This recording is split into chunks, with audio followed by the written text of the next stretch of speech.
आंदोलन के 2 स्वरूप होते हैं। आंदोलन के लगभग 2 स्वरूप है, सफल और असफल। मैं 100% सुनिश्चित और विश्वास लेता हूं कि हमारा रूप सफलता की तरफ चल पड़ा है। जब भी कोई आंदोलन शुरू होता है उसकी कोई गारंटी नहीं होती कि वो सफल होगा। आप अपने वरिष्ठ साथियों से जिन्होंने संघर्ष कर रखा है उनसे आप पूछ के देख लेना, कभी भी किसी भी चीज की गारंटी और चैलेंज कोई नहीं लेता। लेकिन हमारे वाले आंदोलन की सफलता निश्चित हो चुकी है साथियों, और समय भी मैं आपको विश्वास दिलाता हूं कि अब हमारे मामले में ज्यादा समय नहीं बचा। हमने लगभग ये मान लो उस आखिरी सीढ़ी पे कदम रखने को जा रहे हैं। जो अगली मीटिंग होगी या उसके लगातार जो सी भी मीटिंग होगी उसमें हम अपनी इज्जत के साथ अपने दफ्तरों में लौटेंगे साथियों। आप नए कर्मचारी साथी, मैं भी देखो एक चीज है, ये 2.5 साल के अंदर चीज ना विक्रांत की वजह से शुरू हुई, ना प्रदीप भाई साहब की वजह से शुरू हुई, ना मोहित की वजह से, ना संदीप की वजह से, ना किसी और साथी की वजह से। ये चीजें हमारी 2023 में लिखी हुई थी कि भाई एक ऐसा वर्ग जिसका 50 साल से किसी ने भी आज तक उसके ऊपर कोई भी नजर नहीं रखी, उसके ऊपर कोई भी ध्यान नहीं दिया। अच्छा बोल रहे थे, उसके ऊपर कभी भी किसी ने कोई नहीं ध्यान दिया। सेकंड मीटिंग के अंदर वो बोले कि FPL 2 से सीधा 6 में ले जाना पॉसिबल नहीं है। उन्होंने हमारी मांग को गलत नहीं बताया, लेकिन उन्होंने क्या कहा कि FPL 2 से सीधा FPL 6 में ले जाना पॉसिबल नहीं है। कल आपने एक लेटर देखा प्रोजेक्ट ऑफिस का, लेवल 7 से लेवल 11 पे सीधा ले गए, वो कैसे पॉसिबल होगा सरकार का? क्या उस समय सरकार के ऊपर बजट की बात नहीं करी? एक बात बहुत अच्छी बात है साथियों कि सरकार हमारी मांग को गलत नहीं कह रही, वो अपने ये दावे प्रस्तुत कर रही है कि हमारे पास बजट की दिक्कत है, या फिर आपकी मांग के पश्चात इतने पुलिसकर्मी जो साथी हैं उनकी हमें चीजें बढ़ानी पड़ेगी, या ग्रुप सी के अंदर जो इस स्तर के अंदर पोस्ट के अंदर है उनकी बढ़ानी पड़ेगी।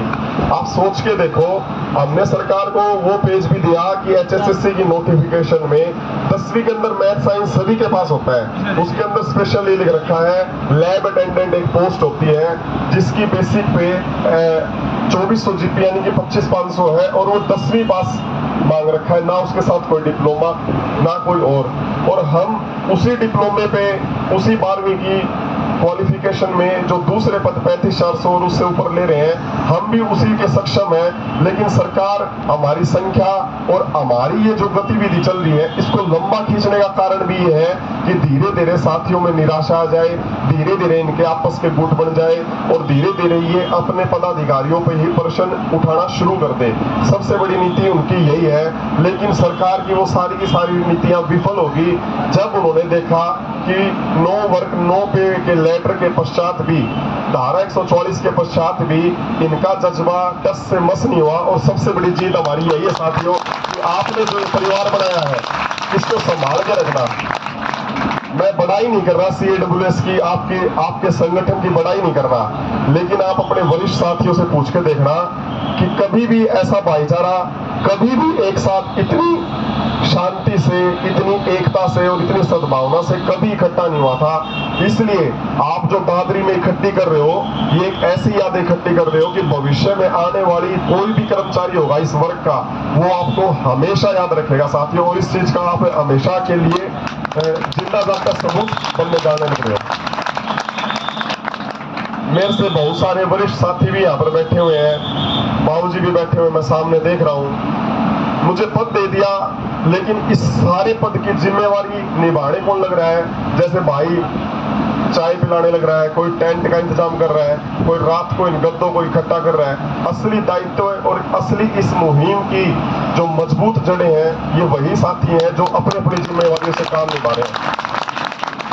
ये मानते हैं कि भाई ऊपर के फेस की वैल्यू हो जाती है कि भाई हाँ, लेकिन असली जिम्मेवारियां यही हैं। जैसे मोहित चाय पिलाने लग रहा है, कोई साथी खाली चाय का डब्बा भी डस्टबिन तक फेंक रहा है, वो भी 35,400 की मुहिम का भागीदारी है साथियों। मैं आपसे विश्वास दिलाता हूं, कोई भी निर्णय होगा वो ईमानदारी के साथ आपके समक्ष होगा। हम सभी कर्मचारियों की बिल्कुल भी नजर नीचे नहीं गिरने देंगे। सभी को अपने अपने कार्यालय में इज्जत के साथ जाएंगे साथियों। और 50 साल की जो 50 साल की जो हमारे साथ एक रुकावट बनी हुई थी, इसको सरकाने में इसीलिए समय लग रहा है क्योंकि इतनी पुरानी बीमारी है और पुरानी बीमारी को काटने में बहुत जोर लगता है साथियों। और आपके सारे पदाधिकारी बहुत ही ईमानदारी के साथ लगे हुए हैं और इतनी लगन से। देखो हमारे सामने चैलेंजेस बहुत आ गए, हमारे सामने इतनी सारी चुनौतियां रही, पहले बारिश की, फिर बाढ़ की, और अभी हाल फिलहाल जो मीटिंग कंटिन्यू चल रही थी उसके अंदर ये सांप्रदायिक चीजें नूह मेवात और साउथ के अपने डिस्ट्रिक्टों में होगी। इन चीजों के कारण हमारी चीजें स्थगित होगी, वरना हम कंटिन्यू मीटिंग के दौर के अंदर आ चुके थे। और अभी भी कल परसों में मेरे को लग रहा है कि कल परसों तक मीटिंग हो जाएगी साथियों, और आपकी जीत सुनिश्चित है। आपको एक चीज और याद रखनी है साथियों कि ये संगठन केवल 35-400 के लिए नहीं बना। पहली मांग हमने 35-400 जरूर रखी है, लेकिन आगे आने वाली कर्मचारियों की जितनी भी समस्याएं हैं उन सभी समस्याओं को सुलझाने का काम आप सभी साथियों के द्वारा होगा। क्योंकि ये जो पद है ये कोई अमर पद नहीं है कि विक्रांत को मिल गया तो विक्रांत के पास रहेगा, प्रदीप जी को मिल गया तो प्रदीप जी के पास रहेगा। आने वाले समय में आप ही